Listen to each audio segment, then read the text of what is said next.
She probably didn't think it all the way through when she decided to go for a quick cash grab with her ticket scam. But a scam involving having to ice a foot may just take the cake for the dumbest crime on this list. Number 5. Pretty Little Liar. Hannah Valentine started her adult life off on the wrong foot.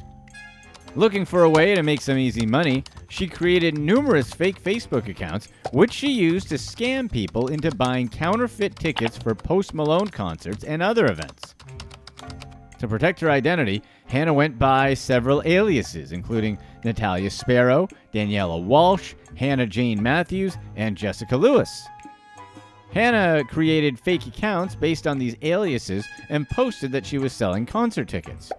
People clicked the link, deposited money into her bank account, and then ended up empty-handed while a mystery girl ran off with their money.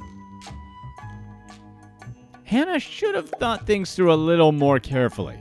For one thing, how would the people not find out the tickets were fake? As soon as they got to their concerts, they would know they'd been duped in an instant. Hannah also used her own bank account to receive the money, a mistake no intelligent scammer would ever make. But this wasn't her first scam. About a year earlier, when working at a nail salon, Hannah used a client's credit card info to buy $5,000 worth of beauty products, clothes, fast food, Ubers, and authentic festival tickets for her amusement. Hannah's parents paid back most of the victims. That, coupled with her age, basically got her off the hook. Hannah was given 12 months of intensive supervision and had to complete 240 hours of community service. Things aren't as easy as they seem for her, however. Hannah applied for a spent conviction to wipe the scam off her record, but her request was denied. She also claims to be a laughingstock. According to Hannah, people point and laugh at her when they see her on the street. On top of that, she lost most of her friends. Even her boyfriend dumped her due to the bad press she received after her case. She said she wants to study to be a nurse, but that goal seems out of reach after all that's happened. We can only hope she's learned from her lesson and leaves her dishonest ways behind her. Make sure you're only buying concert tickets from reputable sources. There's not much wiggle room when you buy them through a third party, especially if that party is a scam. Hannah was plain stupid, which is the only reason her victims got any money back. With a little more planning, she might have got away with it. Number 4. The Scamming Mom.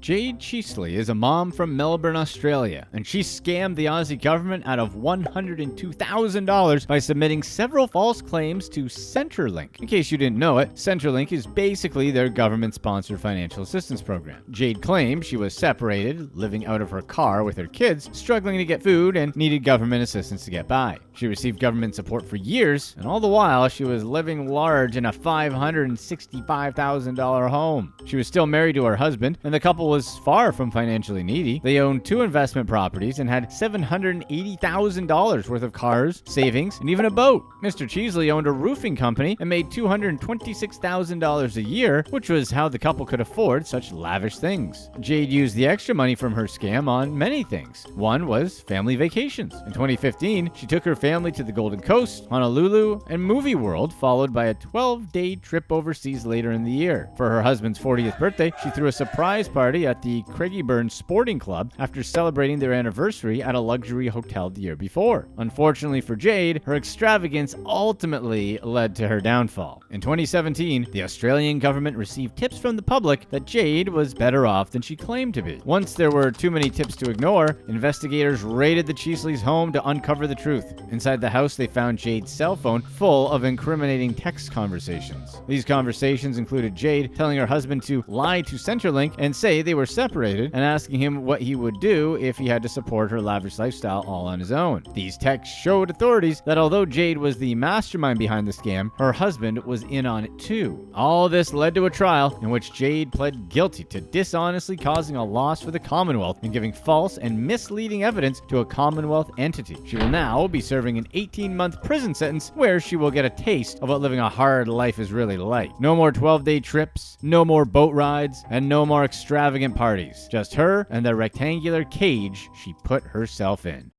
Number 3. Self-inflicted. Malcom Harrison needed insurance money, and he may have gotten away with his scam. Except, he was caught on camera faking an insurance claim. The video depicts him returning from a jog when he almost trips and notices a half-broken pavement stone right in front of his house. The footage shows him talking to and laughing with a neighbor before smashing his knee into the stone 5 times. Malcom then limps his way back inside, determined to make a case out of his so-called accident. Malcom thought the CCTV cameras in the housing complex weren't on for some reason, so he injured himself in plain view of the cameras that were still running. He actually thought they were fake and just there to scare off any would-be intruders. Once he submitted the claim, it didn't take long for the insurance company to find the video. When housing agents showed him the footage, Malcom tried to play dumb and insist that the injury was real. He even tried to block the screen so his mother wouldn't see what he did. He even tried to tell police that they were misinterpreting the footage, but the footage was clear as day. He walked up, drove his knee into the pavement on purpose, and then laughed about it with a neighbor. Nobody has ever been caught more red-handed than Malcom. He also lied to his mom about the whole thing. You see, Malcom has dyslexia and lives with his elderly mom. She filled out the paperwork for him to file the £6,000 claim against their landlord. He maintained his plea of not guilty until he stepped into the courtroom when he finally came to his senses and pleaded guilty to all charges. Malcom will have to do 200 hours of community service to pay for his fraud. Number 2. Holiday in Zimbabwe.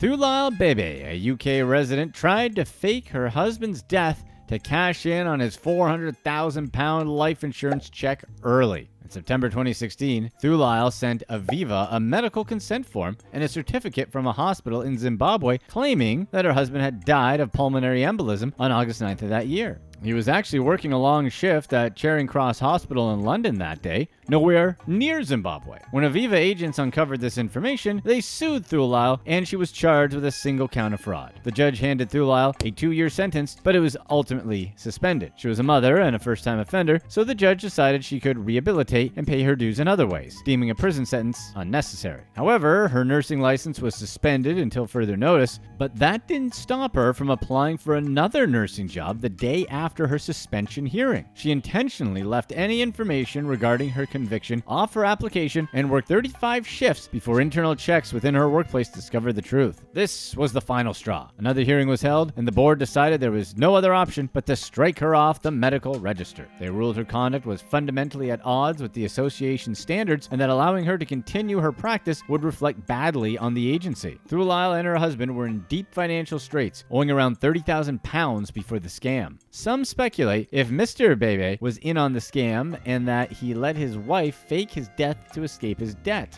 However, the court found no evidence of this, and Mr. Bhebhe was let off without any charges. Number 1. Cold feet. Brian MUYEPA is a former Royal Artillery gunner, and he sued the British Ministry of Defence for £3.7 million.